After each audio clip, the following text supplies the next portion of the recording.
All right, folks. This is sort of unplanned, but I got tired of digging through my email and figured I'll take a break for an hour and do a live cast.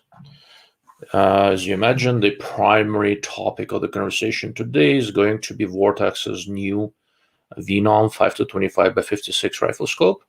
I've had it for a few days. I haven't had a chance to spend too much time with it, but I figured I should at least give you guys a first impression of sorts since Vortex has released it today. I also received finally the Gen 2 Spitfire, the 5X 5 power version that I want to talk about as well.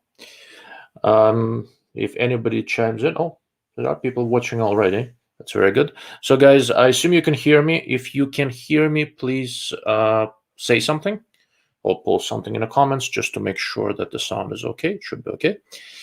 And if the sound is not, if my lips are just moving and there are no sounds coming through.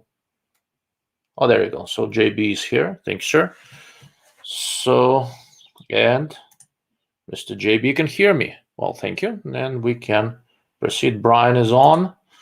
Good to see you, sir. Well, you see you. I don't see you. I know you're there. You can see me.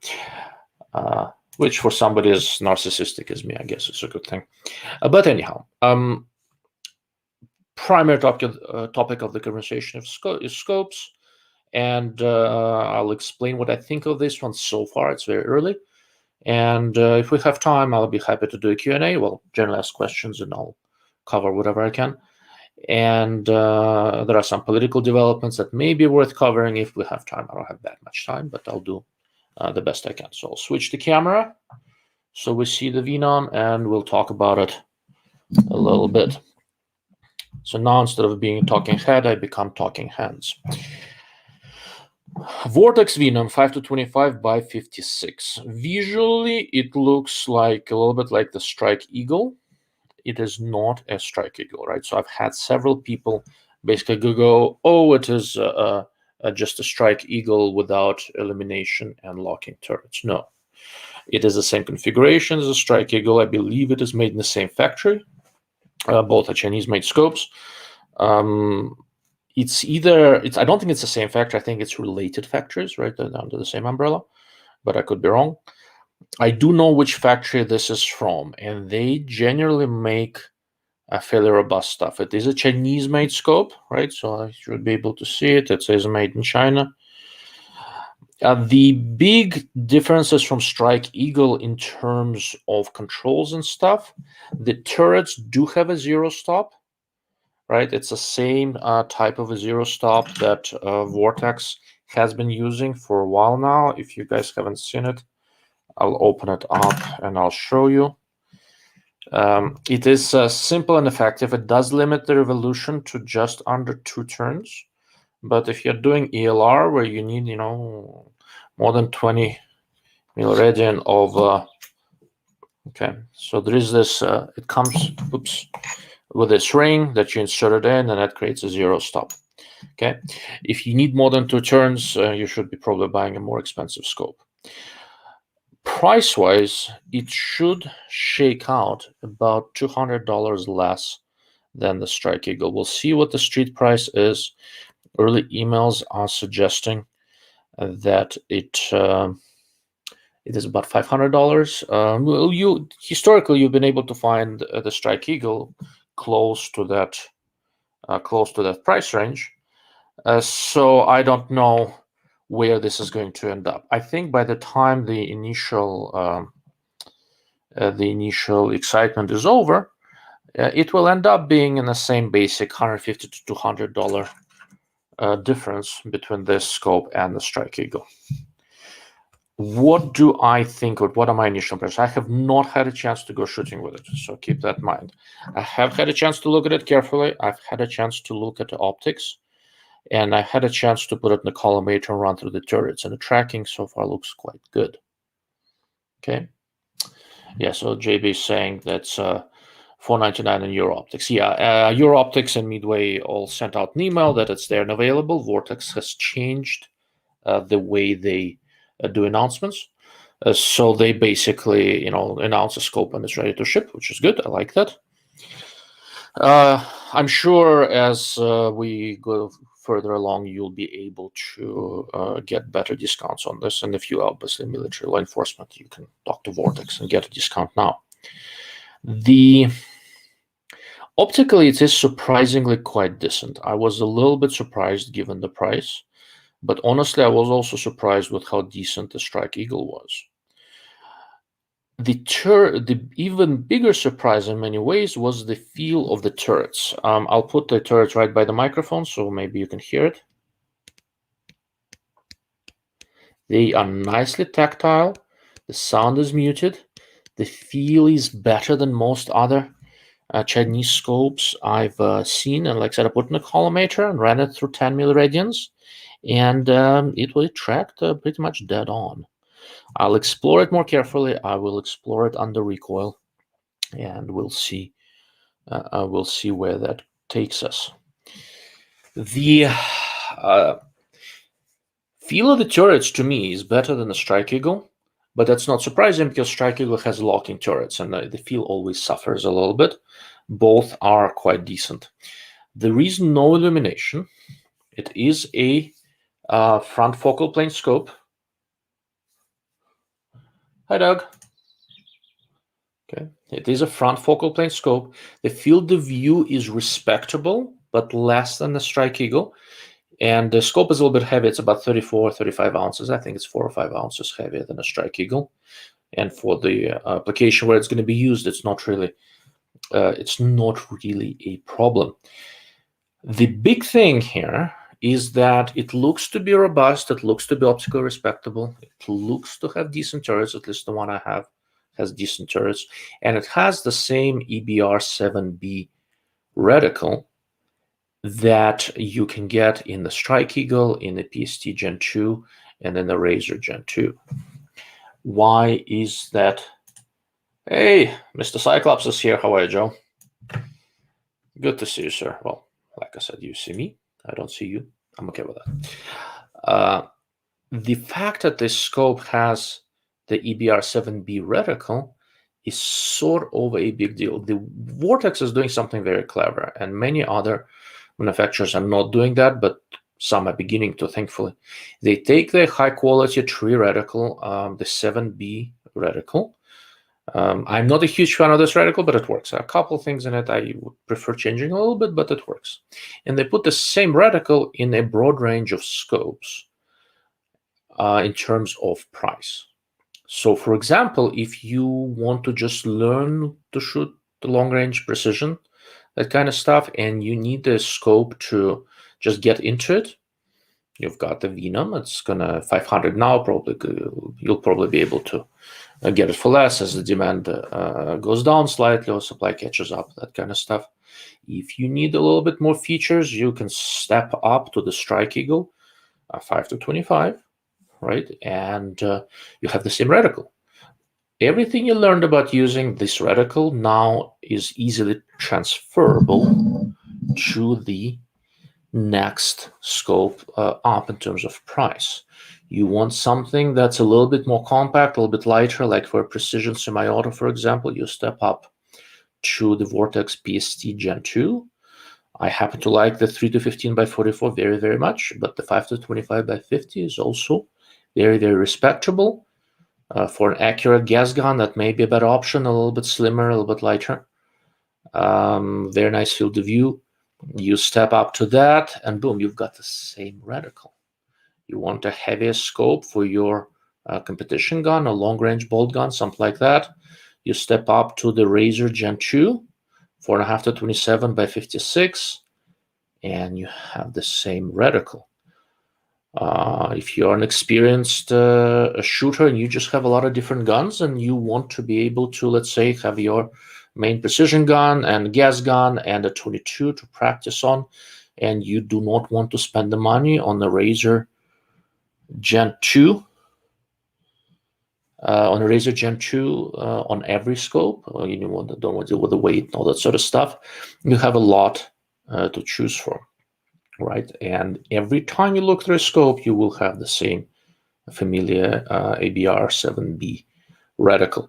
To me, that's sort of a big deal, right? So it is a, for lack of a better word, it's sort of a system level approach in many ways. And I think Vortex is doing a very clever thing with that. Okay. Do I think this scope will do well? I suspect so. The big thing in many ways is going to be how it does against the Diamondback Tactical, because the Diamondback Tactical is a 6 to 24 by 50 scope with also, and it's about $100 cheaper. I haven't seen that one in a little bit, but from what I recall seeing this, I think this will be a better scope. More importantly, I think you will have a appreciably better performance on high magnifications, which is where inexpensive scopes often suffer. And the eyepiece on the new Venom looks to be better designed in terms of getting behind it. And since it is a larger objective lens, you just have a larger exit pupil to work with. Okay. There is a very sort of a simple thing I do with a lot of rifle scopes. When I just get it, I put it on the highest magnification, just find something to look at, put it up to my eye, and see how easy is it for me to maintain side picture and scan a little bit, even on the highest magnification, right? It is not a quantitative test of any sort. And like I said, I have, as it turns out, comparatively steady hands, or at least I have a lot of practice doing this. But you can very, very clearly tell if you have a few different scopes with the same basic exit pupil, if one is clearly easier to handhold on high magnifications than the other, the eyepiece is going to be better corrected, pretty much. And this eyepiece is well corrected. As I said, the field of view is not quite as wide as a Strike Eagle, but it may be slightly easier to get behind, a little bit more forgiving. Strike Eagle is not bad at all, but one of the complications with designing a wide-angle eyepiece is that the eye box can suffer somewhat. That is not sort of an uncommon thing. And the Venom may very well have an eye box that's at least as good as a Strike Eagle, maybe better, hard to say. I'll need to find a way to look at them side by side, but we will see. I'm going to spend some time shooting with this scope. I'm probably going to start by putting it on my 22 and, or maybe an air gun actually. No, probably 22. I need to do some shooting with the 22 and work out tracking extensively, and then I'll put it on a gas gun. Nothing crazy. I have a large frame AR-10 with a 243 Winchester, but one of the comparatively simpler tests of the internals of a scope is to put it in a semi-auto with some sort of a significant reciprocating mass, and that is usually a large frame AR in my case, something like that. Okay. Oh, Joe, yeah, I saw a little bit of that video. So, Chris, thank you, gentlemen. All right. So, if you have early questions about the Vortex Venom, now's the time. If you don't have anything specific, I will switch gears and talk a little bit about the Spitfire. Okay. Another interesting thing, if you want to think about the field of view for high magnification scopes, all of the ones that have a mil reticle in them, the reticle is basically a ruler, right? So you can easily put it on a particular magnification. If magnification is calibrated, you look through it and you use the reticle to figure out how much field of view you have. For the higher end stuff, the tangent thetas and all this sort of thing, one of the things that I want about 20 milliradian or more of field of view on 20 power. Okay, most of the expensive scopes don't get there, but if I can get about 18 milliradians, as shown by the reticle, that is pretty good because that's kind of a palpable feel for the field of view that I have. So this scope, and I'm just looking at that right now, the reticle gives me a good idea where they are. I have about, where is that? That's 10. That's exactly 20 as it's marked. I'll check if magnification ring is accurate.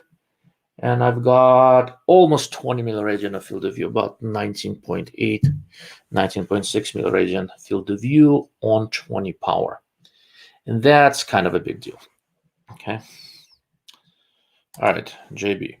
How would you compare the Venom 5-25 to the Arkan 6-24? If you have any experience with Arkan. So I do not have any experience with Arkan beyond seeing them at SHOT Show 2 years ago, almost 2 years ago, year and a half ago. I thought it looked like a competent design. At the time, I think I only looked at the EP4 scopes. But my basic hang-up with the EP4 at the time was that it was not illuminated and the reticle was very thin. So I decided not to try to review it at that point and to wait until they have a version of the EP4 that has illumination. I think they do now. I don't know if they're in stock, so I need to reach out to Arkan guys. I should have the contact information. If not, Joe, I might reach out and ask you for a connection.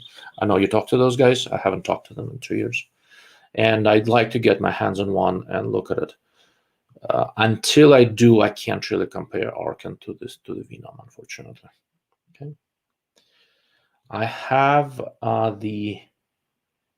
one of the element scopes, 6-24 by 50 front focal plane here somewhere, so that will be a good comparison. I have a few other scopes here and there. Most of the rifle scopes I have on hand are more expensive. I am planning to do a couple of comparisons, proper comparisons of scopes that are less expensive, and I want to see what I can get in under a $500 range, and that's where typically I thought that the element was my best bet. I really like that scope, and let me pull up a picture of what I'm talking about. Where is it?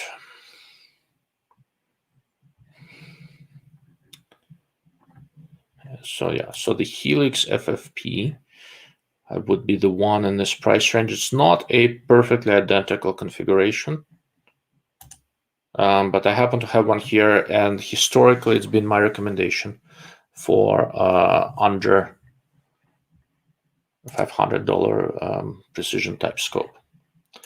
I'll need to see what else is out there that I think is respectable. I'm gonna glance at the Arkan website while I'm here. If I remember correctly, the EP4 that I was planning to look at was a little bit more expensive. So the SH4 is 6-24 by 50 would be the competitor to the Venom price-wise. And the one I wanted to look at was the EP4. Okay, so there is SH4 Gen2, 6-24 by 50. And that would probably be the one to look at. It looks like it's 16-week back order right now. We'll see. I'll reach out to the guys at Arkan and see. Bill Mars, did I miss the political part of this live? No, I'm talking about what I'm supposed to be talking about, optics. The bullshit about politics, if we have time, is going to start later.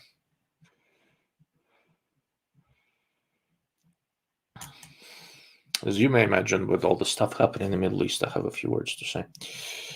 Okay. Before I move on to talking about the Spitfire rifle scope, anything else on the Venom you want me to pay particular attention to? It's early, so this is just coffee, no booze.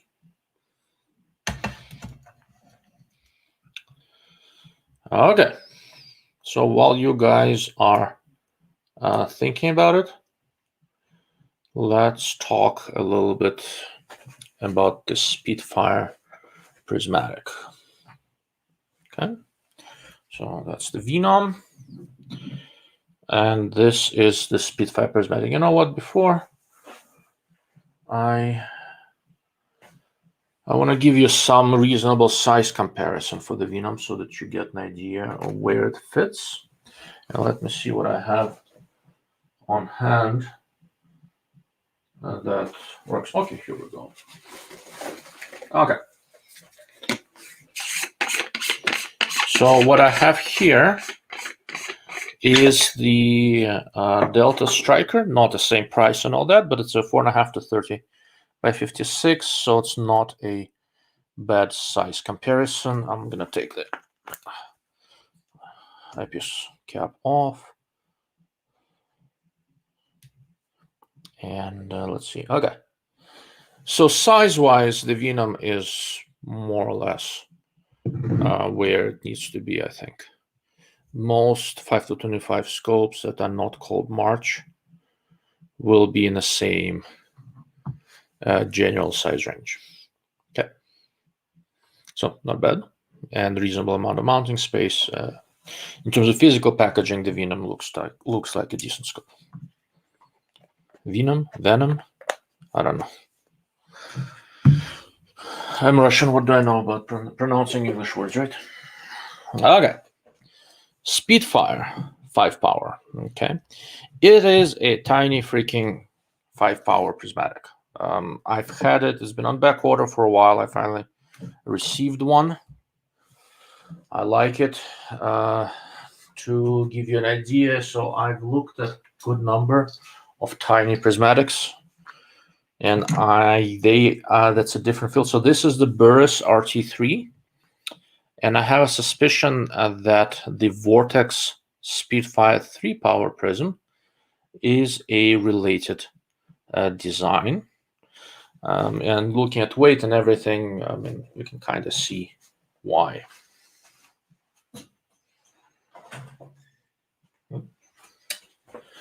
So this Burris is 3 power. The Spitfire is 5 power. I think the Vortex Spitfire 3X is the same size as the Burris. Okay. The Spitfire is kind of interesting. It is tiny. It's one of the latest generation of the tiny prismatics.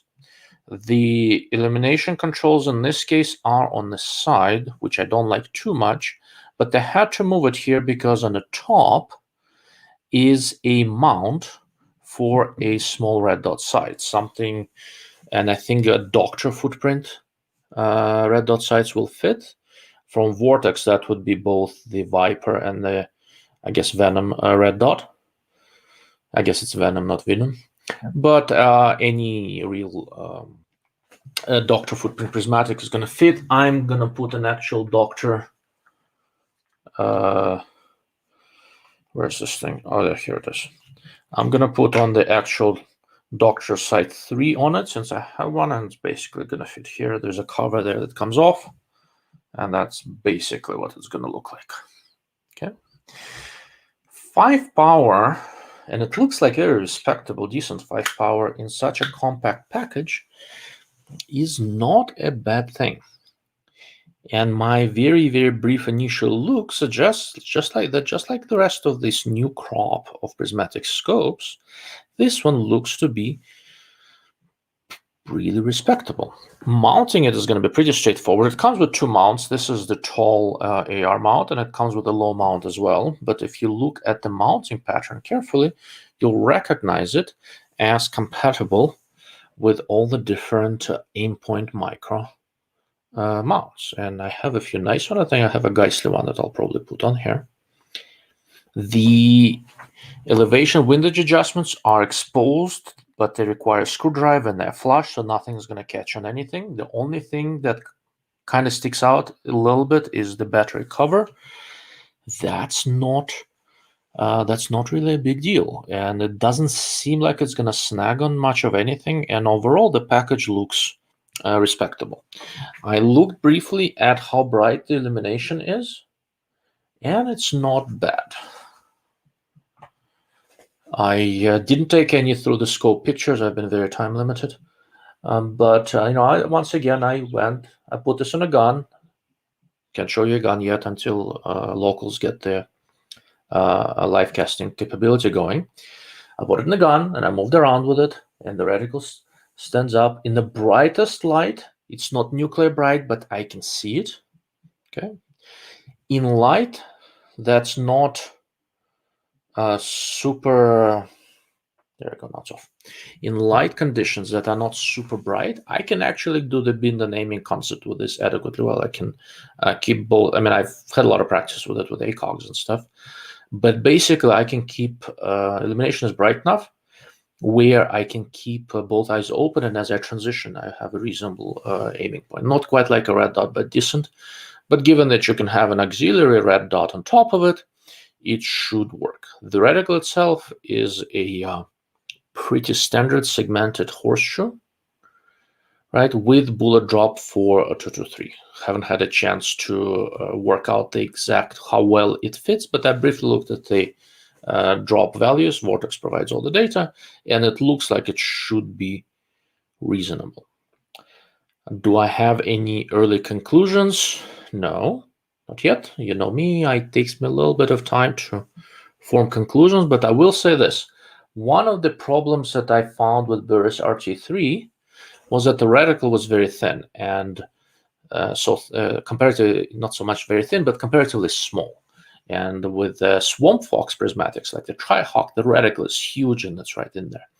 The reticle in the Spitfire is somewhere in between. In normal lighting and all that, and even in fairly dim lighting, I don't have too many problems picking out the reticle. It's not as bold as a Tri-Hawk, but it is clearly, to my eye, more visible than the reticle in the Burris RT3. So if it's a good compromise or not, hard to say. Generally, I would probably lean toward making at least a horseshoe on this reticle a little bit more prominent. But as is, this scope is less dependent on reticle illumination than the Burris RT3 is, for example. Still, illumination in this case helps. You will be using illumination on this scope more than on something like the Swamp Fox, right? So take it for what it is. I'll put it in the AR-15 and go do a bunch of shooting, or as much shooting as the amount of ammo I have allows me. I'm thinking about building myself a 22 with AR-15 ergonomics for all this practice. Okay. How's the eye relief?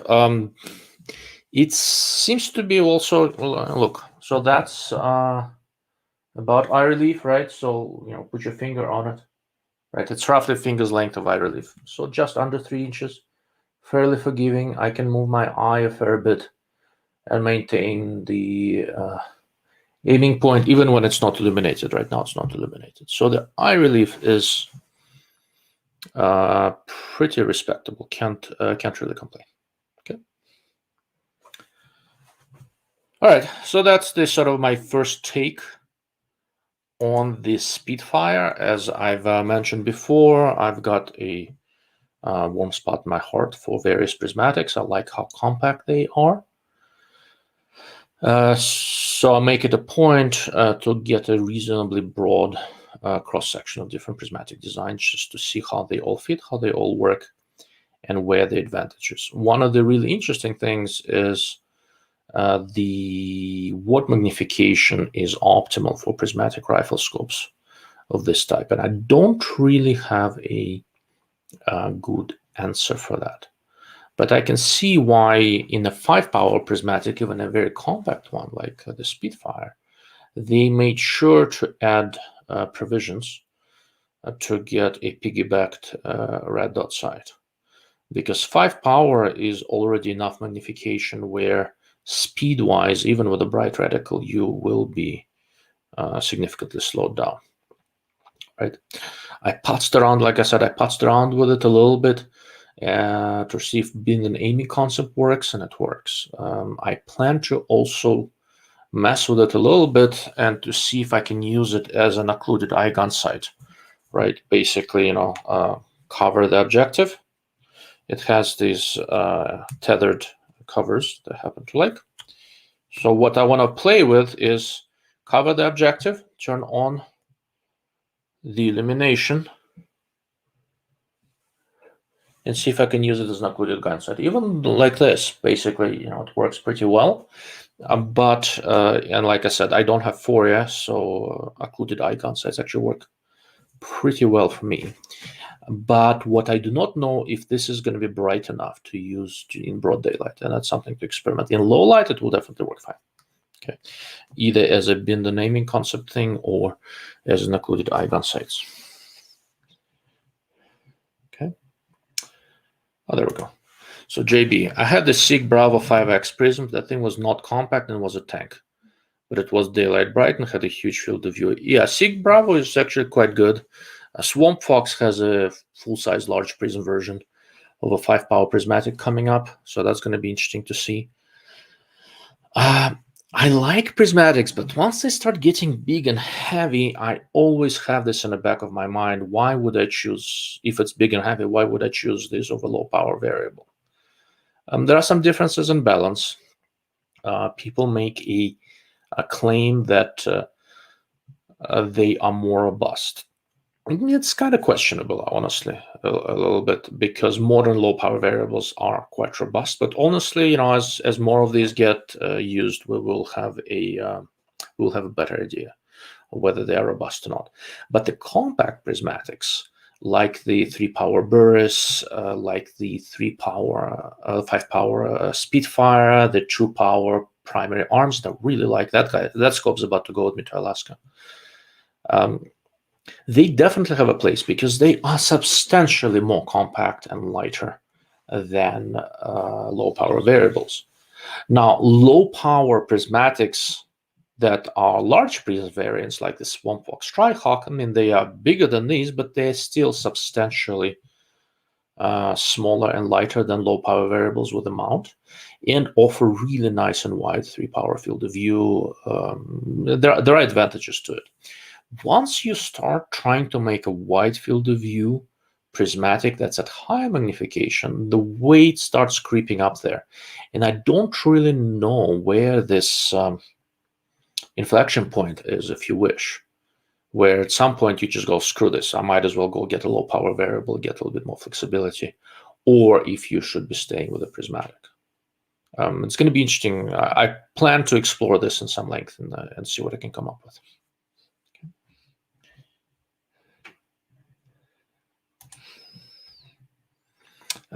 Speaking of prisms, is there any other weaknesses on Acogs besides short eye relief? So to be clear, not all Acogs have a short eye relief issue. The most popular one, the 4x32, does. And I have a similar sight here. This is basically a copy of the Acog. It's a Meprolite X4. Just to give you an idea of the eye relief on this thing. So this is proper eye relief, right? It's pretty short. Yeah, I mean, it is less than 2 inches. Okay. And if you look at it, I'm going to switch the view so you can look at the two prismatics. So this is the new Spitfire 5-power. This is the Meprolite 4x32. This is the Burris RT3. Okay. So you can get an idea of how the dimensions vary, right? And while we're at it, here's the Alcan 4x30 or whatever, which is arguably my favorite prismatic of all. Okay, right.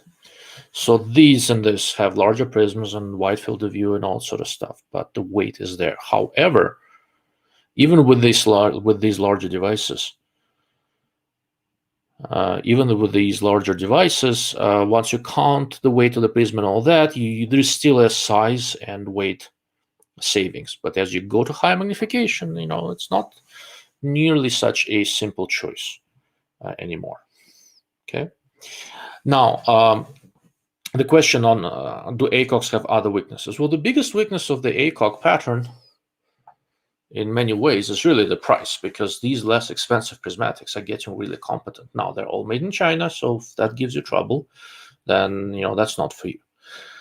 I leave that choice to you guys. In terms of performance, is an Acog better than $300 Swamp Fox? Maybe, probably. The Alcan is better. That's been my go-to prismatic for the longest time. Love this thing. It's never gonna get rid of it. It's amazing. But would I buy one now with what's in the market? Probably not. I'd buy one of $300-400 latest generation Chinese ones, and they are quite good. Aside from price and short eye relief on one of the models, are there any other real weaknesses of the ACOG? No, not too much. It's a very competent design. It's robust. They work well. When I did my comparisons, I chose the Alcan over the ACOG just because it was substantially better optically. If you want a Trigicon and ACOG is in your price range, you don't want something Chinese, ACOG is a nice option. The only ACOG I still have is the 1.5 power with the ACSS reticle, and I really like that tiny one a lot. Okay.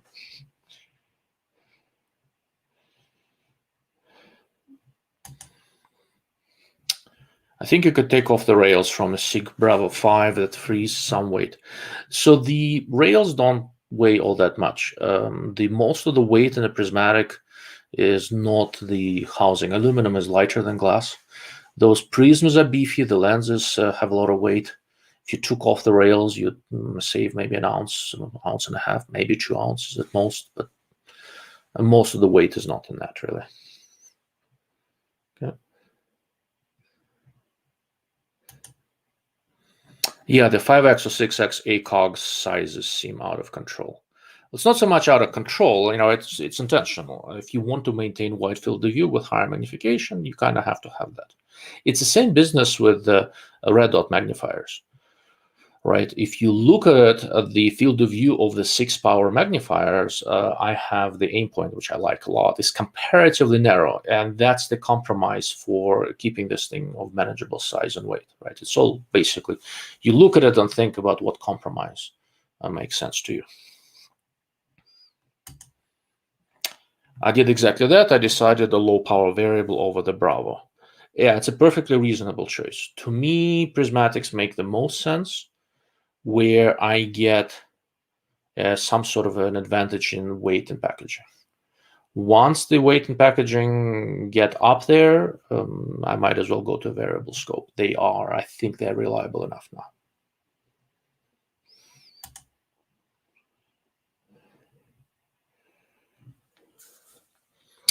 So ACOGs also have no adjustable diopter. Correct. So all of the different prismatics that were designed for military contracts of all sorts, like the ACOG, the Alcan that I have here, and the Maprolite X4, none of these have adjustable eyepieces. And for now, I can still get away with it. So I just turned 45. My eyes still have enough adjustment, but as we go along, I probably will not be able to.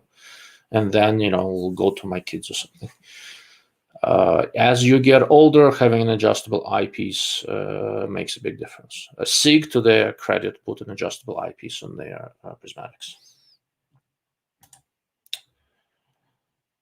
So the Warhorse is in the works. I can't really comment on it until they have production level samples. It's promising, but I can't really talk about it too much. Okay.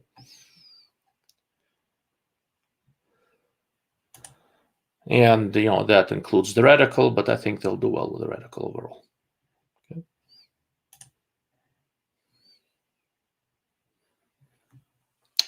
Grant, just a bit of a con. I wear glasses now and have no issues, but when I was on the fringe, no diopter was a deal breaker for me. Look, I wear contacts or glasses sometimes, but most of the time I wear contacts. If I take off my contacts and I don't have glasses on, no scope works for me. There is no scope in existence that has enough adjustment range to compensate for my eyes, right? It's not that I can't see the reticle well. I probably can't even see the scope well. I'm quite nearsighted. But with contacts, I'm well corrected, and I might do LASIK, and we'll see what happens after that. But for the time being, I can get away with it. The writing is on the wall, though. Okay.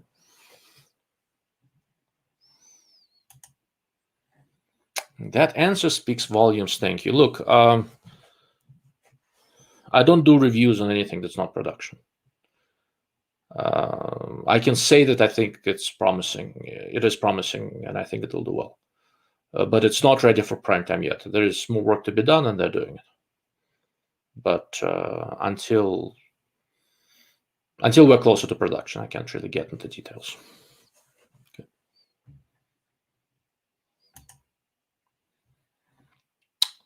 All right, guys, I'm gonna have a sip of coffee. Anything else you want me to address on anything in the scopes that I talked about today, Prismatics or the Vortex Venom, which, as I said, to reiterate, I think Vortex will do quite well with it, barring any QC issues. The scope I have here does not have QC issues. It's a well-made scope. I can't make too many. I can't make too many judgments on reliability of a product line based on sample one. So I'll be tracking it and see how these do as they get out there. But the one I have is quite good.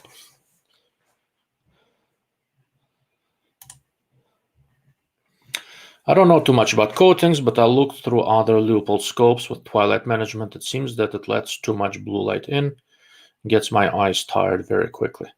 So the twilight management thing does not have much of anything to do with blue light. Leupold marketing uses all these interesting terms that are kind of goofy in my opinion. But every company tunes their coatings for a particular color balance. It doesn't mean it's worse. It doesn't mean it's better. It just is. A lot of companies that focus on hunting oftentimes try to optimize it a little bit in the blue end of the region. Zeiss historically used to do that quite a bit because as the light gets lower, you see a little bit less red and you see a little bit more blue. And once your eyes are dark adapted, the rods in your eye their sensitivity curve is a little bit shifted toward the blue. But on the other hand, not everybody likes it. A lot of people like the warm color balance. Some people go neutral. Some people prefer bluish. I don't have any. I like them neutral, maybe slightly warm, but it doesn't matter too much. I will say this. If your eyes got tired fairly quickly, it is unlikely to be due to the color balance. It's only the rifle scope only transmits light and doesn't emit it. The blue coming out of your computer monitor and stuff, cell phone screen, which is quite bright, that can potentially tire you out. A passive device like a rifle scope, the color balance is unlikely to make it tiring. At least not unless you've been staring through it for hours.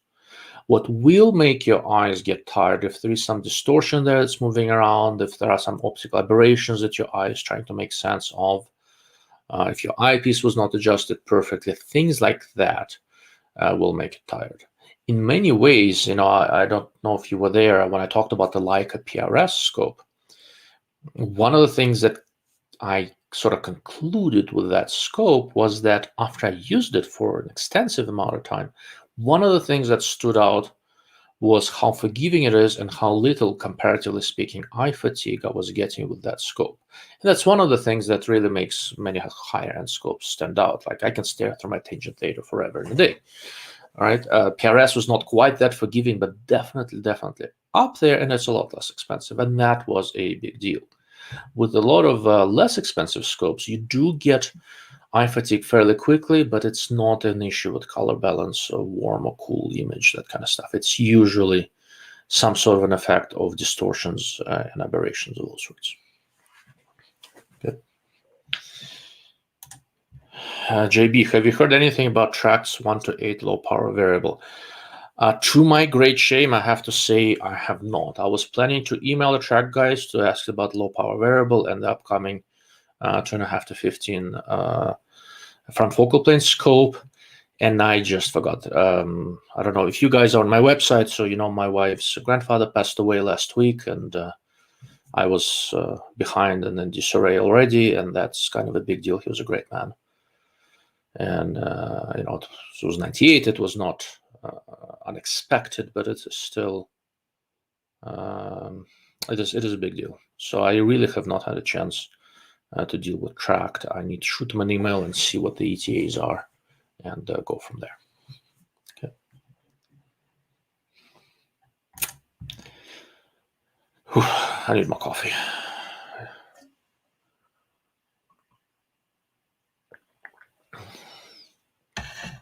All right, what else you got, guys? If you want to open it up to politics, I'll be happy to. I'll be happy to address things. Okay, there we go. I've been emailing them. It's happening. Sorry for your loss. Thank you. I appreciate it. Yeah, I know it's happening. I just don't know any specifics. I'd like to see one, but a lot depends on when it finally comes. My schedule was tight already, and I'm really behind now. So I will see. I'll talk to them and figure out the timelines and see what I can do. Okay. That having been said, Tract does not make crappy scopes. They're good guys. They're smart guys. They know what they're doing. So I fully expect them to bring to the market a nice scope. The big things, like with all low power variables, is going to be what kind of illumination they use. There are several 1 to 8 type designs floating around there from Light Optics Works and a few other Japanese OEMs. I assume it's probably going to be Japanese, although there are other options. And depending on how they do the reticle, the 1x performance is gonna vary a little bit. So we'll see. We'll see what it looks like. I'll talk to them and I'll figure out what to do with it, if there's anything I can do with it at this stage. Okay. Where are we? Okay, so we're about 45 minutes into it. So let's do this. I'll give it a couple more minutes. If you guys have anything else you want me to address optics related, go for it. If you want to switch to some brief take on recent events, I'll be happy to do so. There is a particular picture I want to pull up.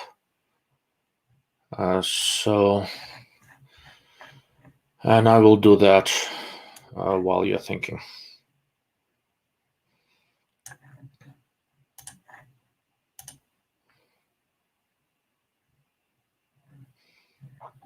All right, I've got a table tennis question. That is a good question. So for those of you guys who do not play table tennis, it is a impressively addictive sport. And I'm just nerdy enough to enjoy it. The question from Chen is, if the Chinese team, China dominates table tennis, is banned from all future worldly ping pong tournaments, which country would become dominant next? If the Chinese are banned, we're not going to have one dominant country. In Europe, the best right now are Germans, but their team is aging. And I think Swedes are probably going to be the best again.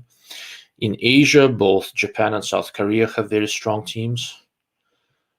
So if the Chinese were to vanish, it would be between South Korea, Japan, Sweden, and Germany for the next 5 to 10 years.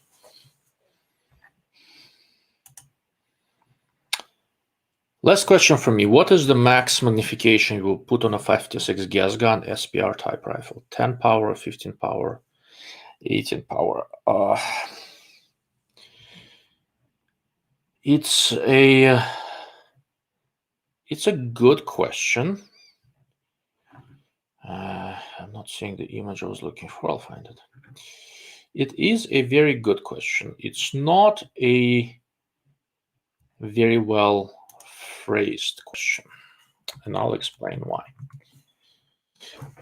It doesn't matter too much what the top end magnification is. It matters what the low end magnification is, and it matters what the overall package of the scope is. Okay.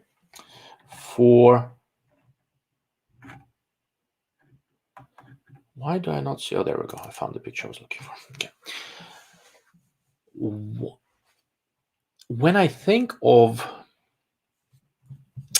SPR, DMR type scopes, and I think about the type of shooting that I want to do with it, right? The first question to address is, how are you going to do the quick stuff? Do you need a low power variable with 1x on the low end, or do you need a piggyback and offset red dot, right? That's the first question to address. Once you resolve that, you think, okay, what am I going to do for distance? And for distance, you don't really need to do all that much magnification. So you go and think, all right, this is how much weight I'm willing to put up with. This is what kind of a depth of field that I want. And then you go and see what's available.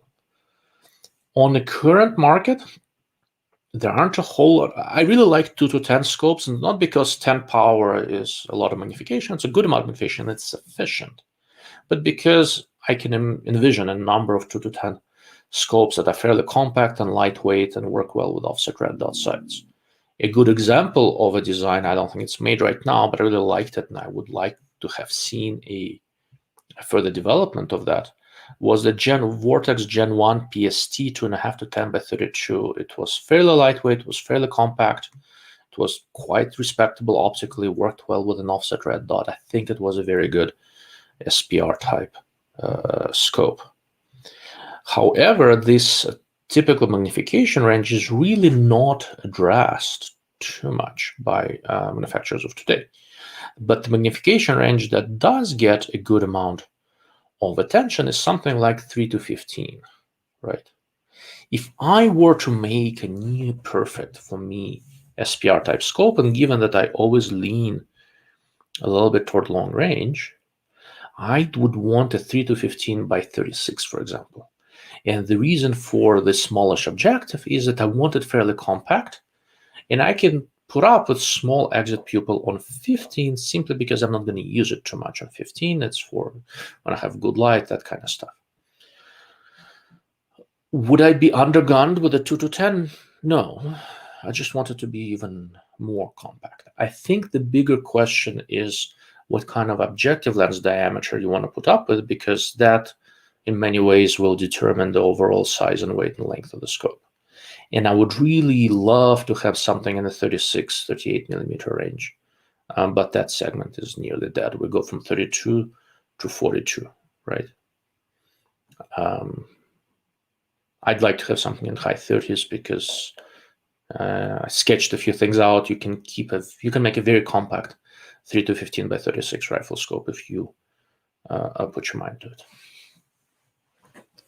Okay. Ian, I'm looking to build something on the Remington 700 chassis chambered into 60 Remington. Don't expect to shoot past 1,300, maybe 1,400 yards. Any suggestions on scopes I should look into? Ian, I can't really answer this question until you tell me how much money you're willing to spend, right? A lot of scopes that will work well for this, but what's your budget? Without a budget, really, I can't do much. So please, assuming you're listening, tell me how much you're willing to spend, and I'll make some suggestions. Thank you for that answer. Very thorough and helpful. Look, I'm glad it's helpful, and I'll reiterate this again. When I deal with questions like this, I'm really trying to show you how I approach the problem, more so than what my solution is, right? I am fundamentally a nerdy engineer, and that is the analytical approach that I use in my day job, and it permeates in everything else that I do. Because ultimately, everybody's situation is different. So I am out to show you what is hopefully a better way to approach the problem rather than just to give you a cookie cutter solution. As I said, it'll probably forever limit my popularity on YouTube and stuff, but it is what it is. That's sort of, I'm thinking through, I want to do sort of a standardized intro to different videos that I record, and I'm messing around with different ways to word this. And in many ways, I think what I'm converging on is that I'm trying to offer you a thinking man's approach to guns and optics. Not sensationalist, there's no explosions, there's no shock value. I'm really trying to think through this stuff and show you how I think through this stuff. Okay. Grant, been great catching videos, rarely get them live, but can watch them later on. I'm hoping that I'll start doing more pre-recorded review videos as we go along.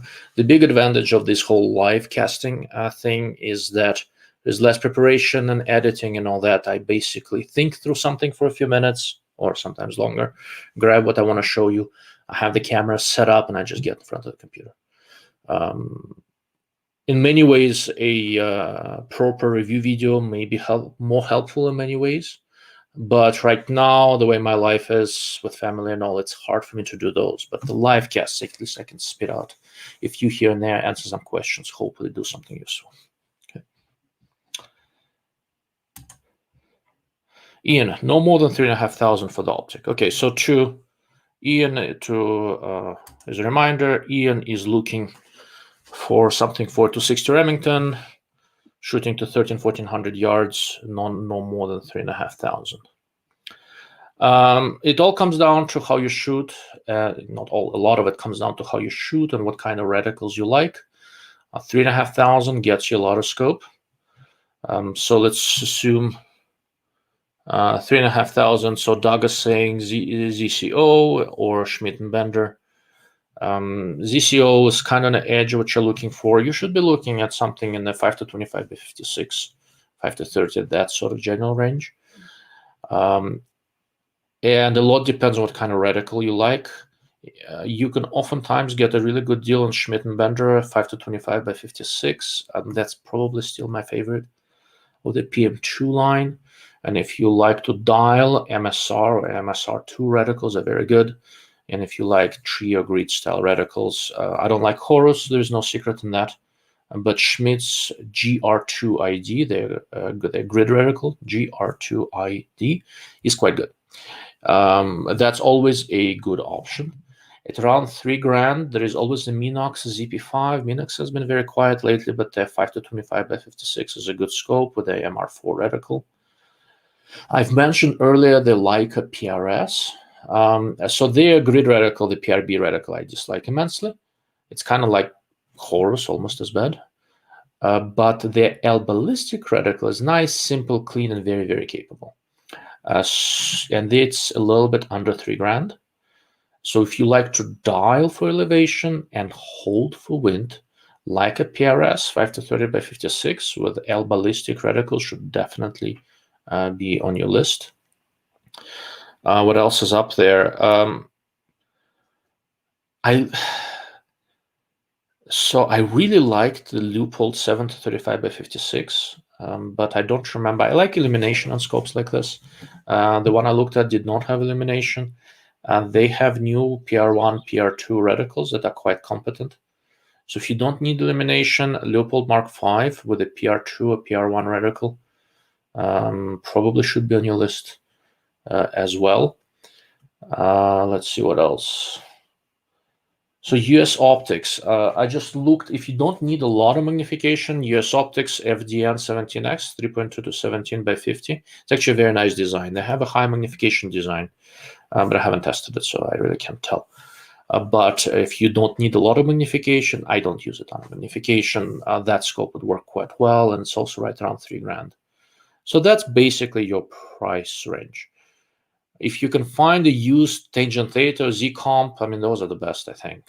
But if you're shopping new, like a PRS, Leupold Mark V, Minox ZP5, I'd be looking there. Okay.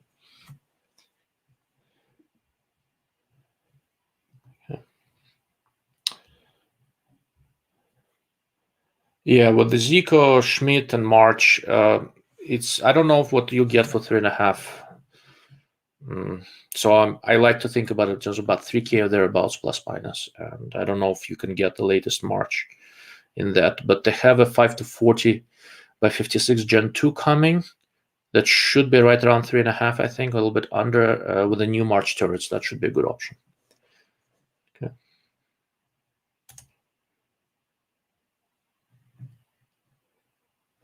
Well, what is your opinion on the Delta Javelin? You know, Christian, I have not really tested the Javelin yet. It looks compelling. I know the OEM that makes it, so I have some experience with that basic design. It looks to be very competent, and I think they're making some good reticles there. I had nothing to do with the Javelin reticles, just to be clear. So it should be competitive. It's the same general. It competes against Athlon, Ares, ETR, and Miopta Optica 6, and all three, I think, are very competent designs. Just choose which reticle you like the most. Grant, prefer this format. Streamlining may be more efficient, but loses some of the relatability or connection you have with your viewers. I agree. I like live casting, and I like getting questions in real time and thinking through them in real time. Partly because, once again, I'm trying to show you how I approach these things and how I think through them. But the right answer is in a combination of pre-recorded, edited videos and live casting. But in practical terms, live casting is easier for me right now, so that's what I'm doing. Do you have a spreadsheet with latest scopes, prices, breakdown, etc.? Do you have a website? Love your knowledge base. So I do have a website. I actually have more than one. And it generally, if you go to darklordofoptics.com, it will take you to this thing. I have like a website and a community on locals, where that's sort of my first stop, because eventually I assume all the people, gun people, Second Amendment people, will be kicked out of Facebook and YouTube and all that sort of stuff. So I have my own website where I'm developing a community. There is a small paywall if you want to post. It's done for several reasons. One, this is an expensive hobby. The biggest is that it keeps the trolls and the morons out. Some content is paying members only. Most of it you can read and see everything. You're totally fine. But the to comment and make posts, there is a paywall, and there is a reason for it. Okay, trying to really keep it civilized. I have another legacy website called opticsthoughts.com, and there are also links from my Dark Lord of Optics website. There I maintain my different recommendations. I update them once a year, so it's not the latest, but it's relevant for different applications and different price ranges. Okay, and there you go. JB is on there. So just to basically show you, the way my new Dark Lord of Optics website works, it's more of a blogging and media platform. It's not ideal for maintaining recommendations, but they're making some changes that will make it a little bit easier. Until then, this is where the recommendations are. Hold on, there we go. Okay. So my legacy website is called Optics Thoughts. There is a ton of stuff I've written over the years that is on there. And on it, I have recommendations for rifle scopes, binoculars, spotters. I talk a little bit about cameras, which is generally my field of expertise. If you go into the rifle scopes, they go by price in a slightly arbitrary manner. And within each price range, I go through different applications and give you some suggestions. It doesn't cover all good scopes. I have to filter a little bit. It happens to cover the ones that A, I like, B, they work for the way I shoot, and C, I have enough hands-on experience with them to be able to recommend them with a reasonable amount of confidence. Okay.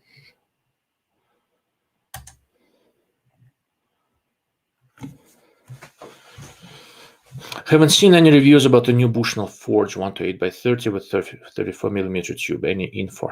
So I have not seen it either. It's another thing I need to reach out to the Bushnell guy and ask. It's a Korean manufactured scope. They're aiming it a little bit more at the hunting market, so it's a simpler reticle.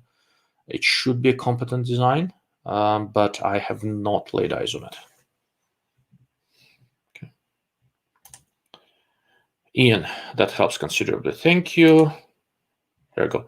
If I have to go a little higher, then I will, but I'm trying to keep this build reasonably priced. Look, you don't have to go higher. Once mid-range scopes are getting so freaking competent, and when I say mid-range, I'm talking scopes in the $1,500 to $2,000 range, that oftentimes it's harder for me to really recommend something that's just a little bit higher up in price. And your best bang for the buck is not with $3,500 scopes. Don't misunderstand me. I love my tangents and marches and all that, and I shoot with them because I can and I enjoy it and they're awesome. But your best bang for the buck is with the Vortex Razor Gen2, Delta Striker, stuff like that. 15 element nexus, scopes like that, $1,500 to $2,000 scopes. They're getting so competent, so feature rich, and quite reliable. Most of these are various Japanese-made scopes. That are you going to get better performance by going up to $3,000? Yeah. Is it a better bang for the buck? No. Just no. Should you, if you have the money and you want the best, go up.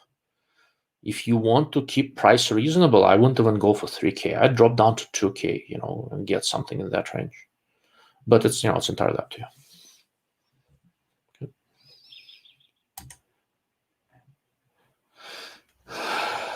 All right, coffee.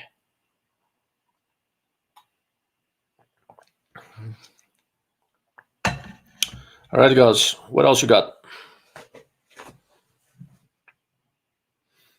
It's been a bit over an hour. I have a little bit more time, not too much more.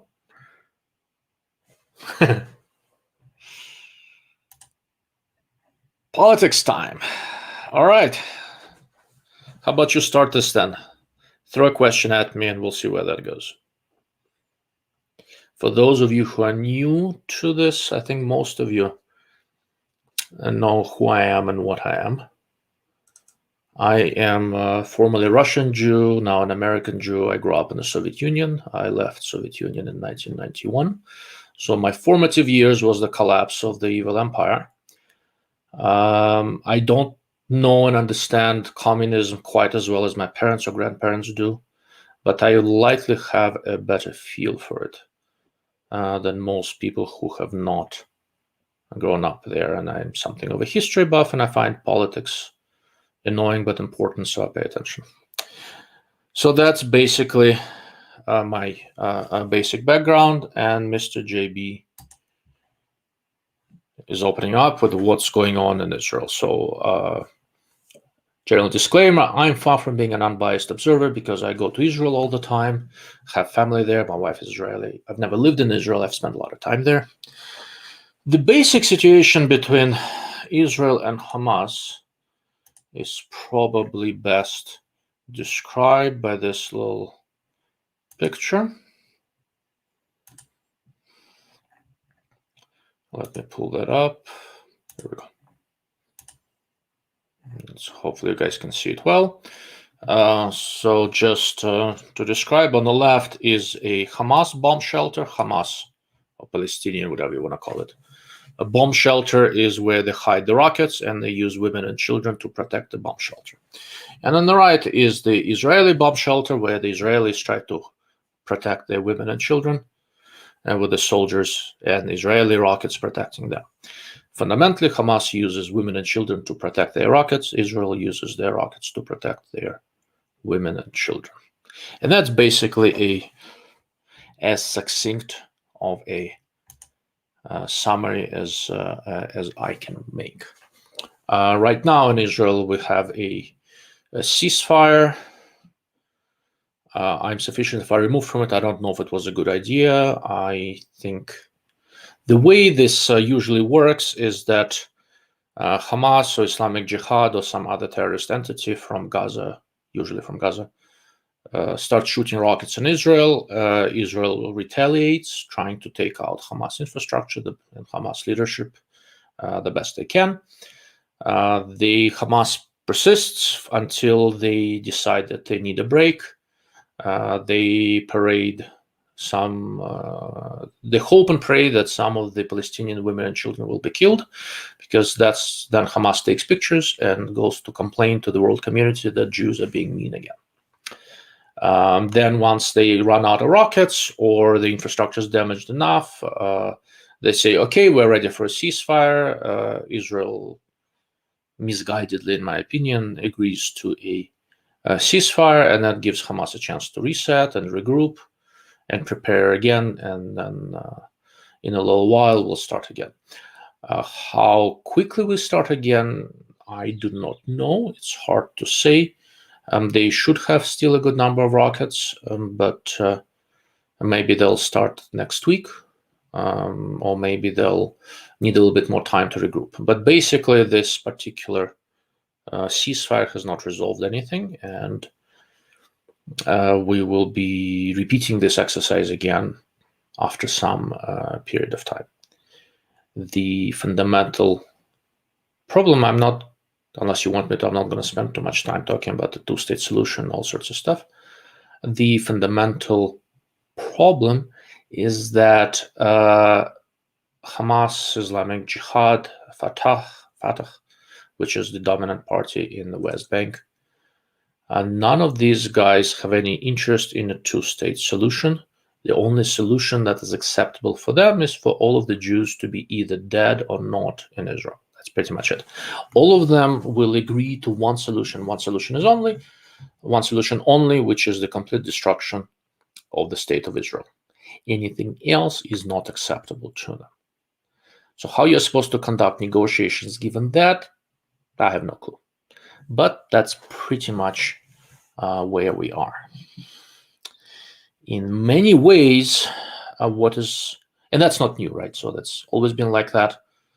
And most of the support that the Palestinian terrorists receive from the left wing in the US and Europe, etc., is either misguided or driven by the usual, because you have to keep in mind it's been a little while since the Holocaust. So as far as most, not all, obviously, Europeans are concerned, or the left wing in the US are concerned, it's time to kill some Jews, pretty much. For as long as Jews are getting killed, the world community is perfectly happy. If Jews are resisting getting killed, that's then that's when everybody rises up in flames and goes, "How dare you protect yourself?" So that's the gist of the situation. The most troubling thing in all of this for me is not what's happening in Israel. It is what is happening in the United States. Was it yesterday? Was it last night? I think it was last night. I had a sort of an interesting thing. A friend of mine that I used to work with years ago, really, really bright guy, sends me, and I haven't talked to him in a while, sends me a text message, and I'll tell you exactly. So out of the blue, it says, "Sadly, you were right." I wasn't entirely sure. We've had many arguments over the years. I like arguing with people, and this gentleman is one of the best people I know to argue with, because we can have a nice, robust argument, agree or disagree, and always stay friends, right? It's a nice thing. It is increasingly more difficult to have this kind of an argument in America with people who disagree with you politically.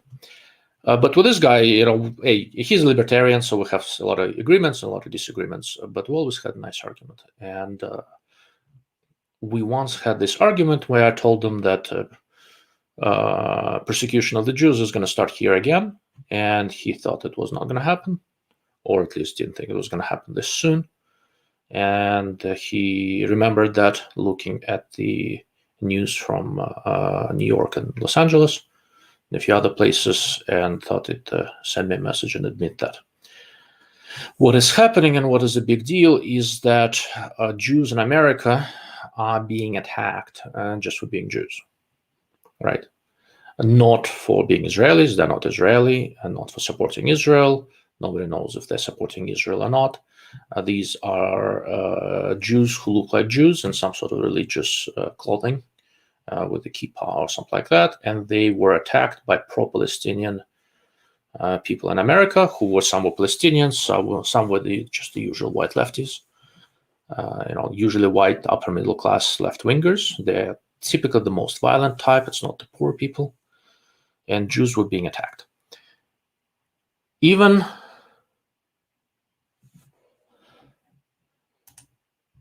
I'd say he's a good guy just in the fact that he was man enough to admit that he was wrong. Yeah, he's a really good man. He's a good man and a good friend. But regardless, the big thing is that somebody's always attacking the Jews, right? So, 60, 70 years ago, it was the crazy right-wingers, and they're still out there, the neo-Nazis, the alt-right people. They're still out there. They still hate the Jews. They still occasionally blow up a synagogue, and it's very tragic. But their number is not growing. And to big credit of the Republican Party, whatever problems I have with the Republican Party, the Republicans are generally quite good in policing their lunatics. Every political movement has some number of fringe lunatics, and you basically have to clean house and police your own. On the left, right now, the lunatics seem to be in charge. They're far from being the majority, but they're the most vocal, and they are in charge. They're in charge. They seem to be in charge of the media. And the very basic proof of that is that the attacks on Jews in the United States got essentially zero coverage from any mainstream media. And the attacks on Jews in the US Congress by AOC, Rashida Tlaib, Ilhan Omar, and other assorted anti-Semites, they didn't even get a slap on the wrist. They're basically open anti-Semites, and nobody gives a rat's ass, and it is okay. And it is now, for them, even politically expedient. Make no mistake, they're all political animals. If they thought they would get in trouble for being anti-Semites, they would not be saying this. They are not getting in trouble. They occasionally get chided mildly, but then they get reelected. So the situation we have now in the United States is that on the left wing of the Democrat Party, you can be an open anti-Semite and keep on getting reelected and be considered a rising star. And that, of all of this, is probably the most troubling thing for me. For many years now, I've been saying that the ideological home of modern-day anti-Semitism in America is on the left, not on the right. And unfortunately, I was correct. We are now finally seeing that more or less in the open.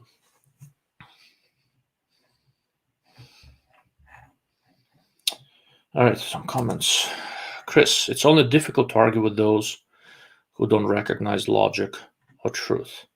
That's a big thing, all right? So there's a lot to unpack here. One of the big disagreements between the right and the left in the United States is what is truth, right? If you hold or maintain some sort of Judeo-Christian beliefs, and that means that you have some sort of a belief in the quote-unquote absolute truths, right? There is some absolute truth and there's some absolute falsehood. There is an absolute good and absolute bad. It doesn't mean there are no gradations in between. They are, but you believe in some sort of absolute truths. If you are on the left, you do not, right? So you cannot really have a very productive argument. But what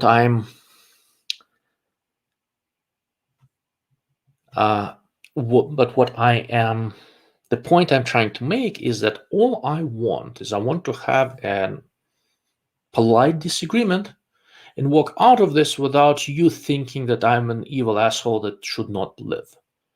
And the fundamental leftist position is that not that I'm wrong. Their position is that I'm evil and don't have a right to live. I did a video on this quite a long time ago, but if you look into this carefully, the modern Democrat Party in America is a single think party where there is no diversity of opinions. And what that does, it fundamentally makes it a modern fascist party, because that is the most fundamental portion of the original fascist movement in Europe. And fascism is a Marxist movement that came out of European socialism, came out of European Marxism. And that is what the modern Democrat Party in the US is. One of the simplest ways usually to figure out what the leftists are, whatever they accuse you of, that's usually what they are, right? If you accuse you of racism, that means they're racists. If you accuse you of bigotry, that means that they're bigots. And if you accuse you of being a fascist, that's usually what they are. Okay.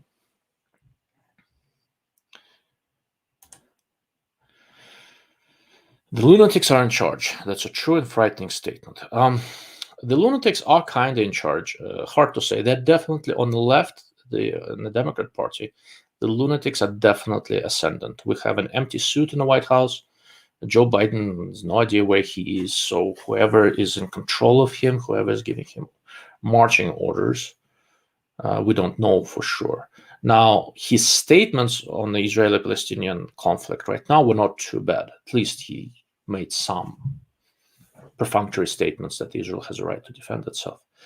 What is more important is that I've seen a couple of more mainstream Democrat politicians basically say that AOC, etc., is a racist, anti-Semitic lunatic. Not in those words, etc. But nobody pays attention to them, and they don't get any media coverage. The media, which is basically the PR wing of the Democrat Party, and the hard left lunatics like the Squad, they definitely seem to be the more energetic wing of the Democrat Party right now, and they are in ascendance. I don't think they are fully in charge yet, but definitely ascendant. Okay. Yeah, Rashida Tlaib. It's Rashida Tlaib is actually Palestinian. Ilhan Omar is Muslim from Somalia. AOC is just an idiot from New York. There is Cori Bush, something like that. There is a new Congress bill, a Black Lives Matter congresswoman from Missouri, who is another, anti-Semitic asshole. And there is one from Massachusetts, and the name escapes me right now. And there are a few others coming up. There's a number of these young, hard left, absolutely communist, Marxist in their ideology politicians who have really the energy within the Democrat Party right now.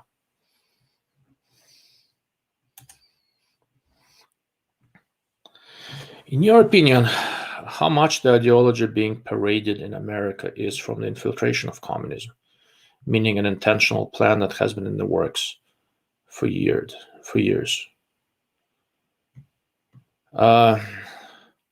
So I don't think it's a master plan, but a lot of it is absolutely Marxist. What we're seeing right now is the result of Marxism infiltrating American educational institutions, and in many ways, American government. Like the State Department was always more like the American State Department historically was pro-Soviet Union more so than that pro-American. And the infiltration of Marxism into American institutes of higher learning has been quite profound. And what we're seeing is the result of that. It's not a single master plan, but that's their ideology. And you have to keep in mind that these people fundamentally hate America and they want it destroyed. In the past, they were a little bit, they were hiding it a little bit, not too much. Now they're not even hiding it anymore.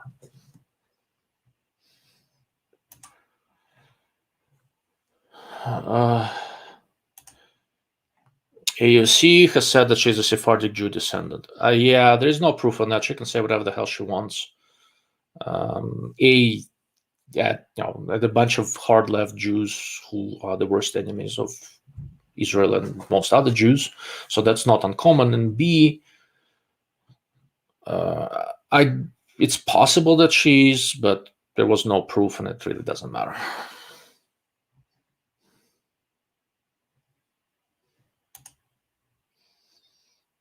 AC is almost as confused as Joe Biden. No, I don't think she's confused. She's an idiot, but I don't think she's confused. I said Rashida Tlaib. Okay. As in shit. Yeah. Sorry, I missed that, but you're right. Bill Myers, I can't argue with that. Yeah, not easily.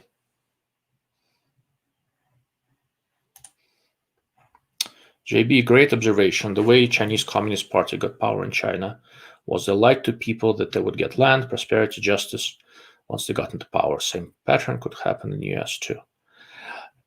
You're right. Communists always come to power through shamelessly lying and through violence. And that's how it happened in Russia, that's how it happened in China. And they will try to do it here. Now, thanks to the Second Amendment and an American Constitution, although we don't use it very much, we might hold out longer and we might be able to resist it. But first, we have to be aware of it, and we really aren't. There is the left wants to, traditional Marxists always talk about things in terms of different class. That's proven to be complete bullshit. Because the people who commit all these Marxist atrocities are usually upper middle class, not the working people. The new branch of Marxism is sort of merging the class struggle with race.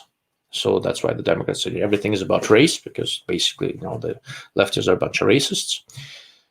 The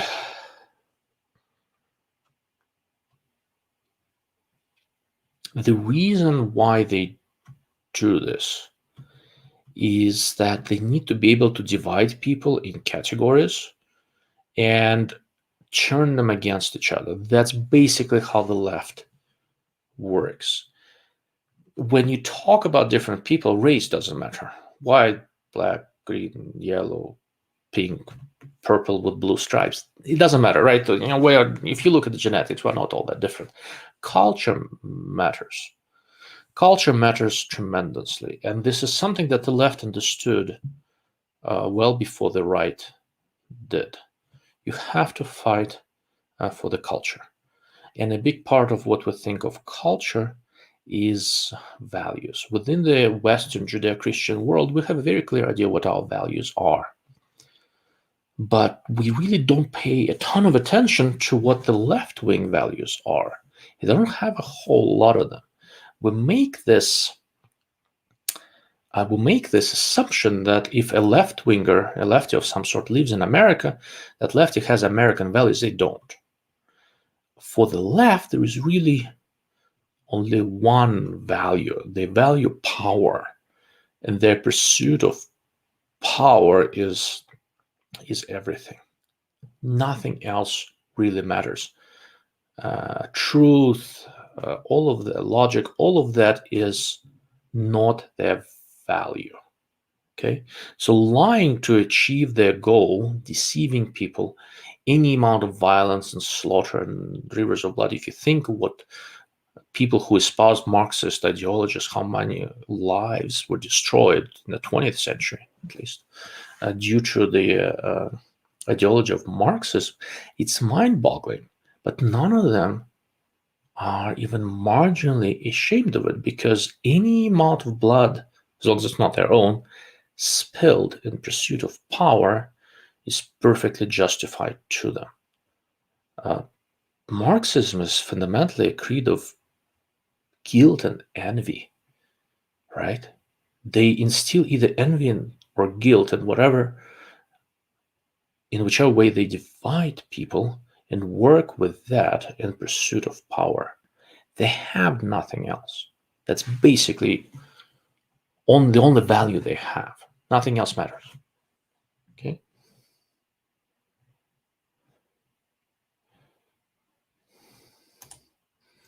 Just stupid, yeah.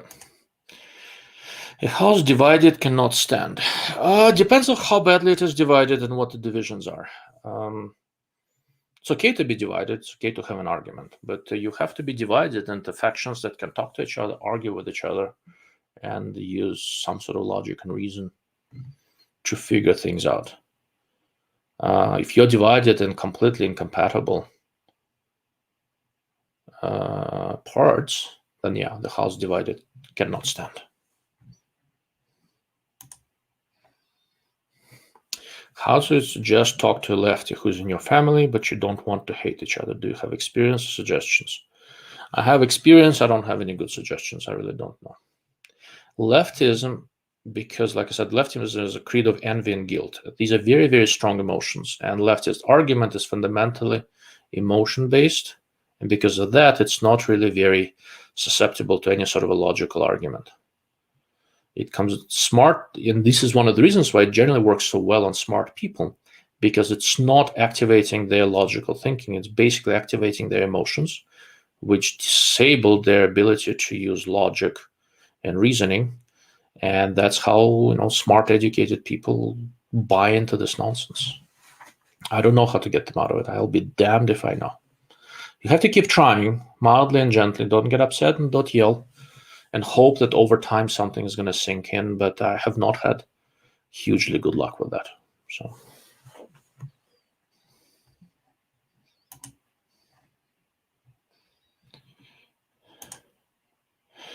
They value the child. Unfortunately, the men like children as play toys. Yeah.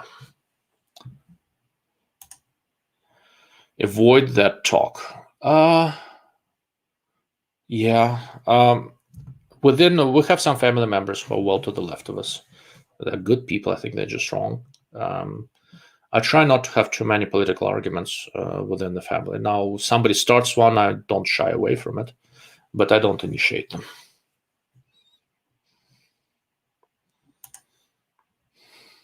Agreed, Doug, if you want to maintain a relationship with family, that's correct. Family is important, arguably more important than politics. Ian, Bill, I've had mixed results. You have to turn their brain on. You can't use facts and statistics. Ask them questions, make them realize that what they're saying doesn't make sense. Sounds easy on paper. It's not so easy to execute, but yeah, I mean, that's the approach. It's just hard to make it work, really.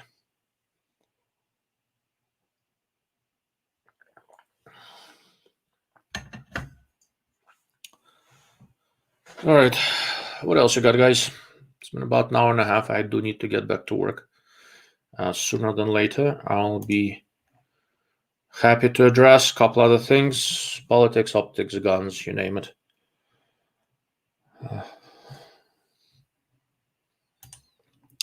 Off topic, but who would be your conservative choice for 2024? Guys, I have no idea. At this stage, any Republican and a squishy one is better than a Democrat, because there's no such, at least I'm not aware of such a thing as a good Democrat from a politics standpoint.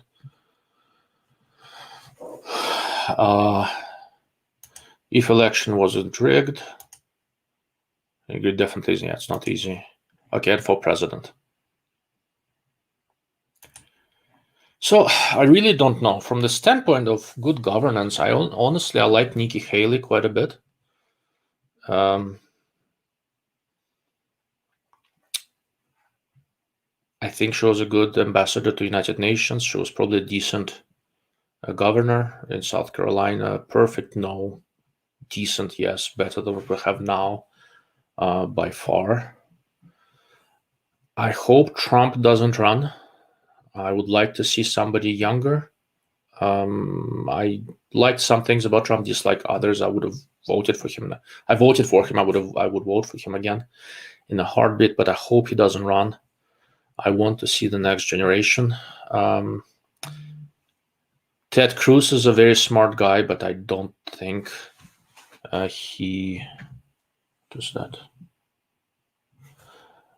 Ted Cruz is a very smart guy, but I don't think he has the charisma to be a good president. Dan Crenshaw from Texas. I don't know if he's going to run this time, but he probably should, or he should be part of the ticket. Ticket of Nikki Haley and Dan Crenshaw, I'd go for in a heartbeat. There are a lot of good candidates, really, but I want somebody with experience in governance and with experience in balancing the checkbook. I think that matters. Jen, I do need to get back to work too. It was a great time as always. Thank you for joining in. Really appreciate it. I'm Euro-Optic bound tomorrow, picking up some new toys. Good for you. Keep the economy running. That's awesome. Okay. All right. If you've got nothing else, 2 more minutes, and I'm going to wrap this up. And hopefully I didn't depress you too much with all this political stuff. But going back to the original topic, I'm really curious to see how this Venom is going to hold up. The quality of the turrets to me was very surprising. They feel quite nice. Focus is down to 10 yards, I think. 10 or 15? I think it's 10. Yeah. It's 15. No, focus is down to 15 yards, excuse me, not 10. Which is good enough for air guns and rimfires and stuff like that. So this is, it's a very promising design. I'm always curious to see what's going to happen when the lower price ranges. All right, JB is out of here. Thanks, DLO, appreciate it. Thank you for chiming in. I really, thank you for all the questions. I really enjoyed that. Thanks. All right. And with that having been said, we are at about an hour and a half, so I am going to call it quits. Thank you all who watched and chimed in and asked good questions. I really do appreciate it. Heading out of town again tomorrow. Should be back next week. I might try to do another midday one next week, and then or maybe do a full multi-hour evening thing. We'll see. You all have a good day, and keep your powder dry. Hopefully we won't need it anytime soon. Take care.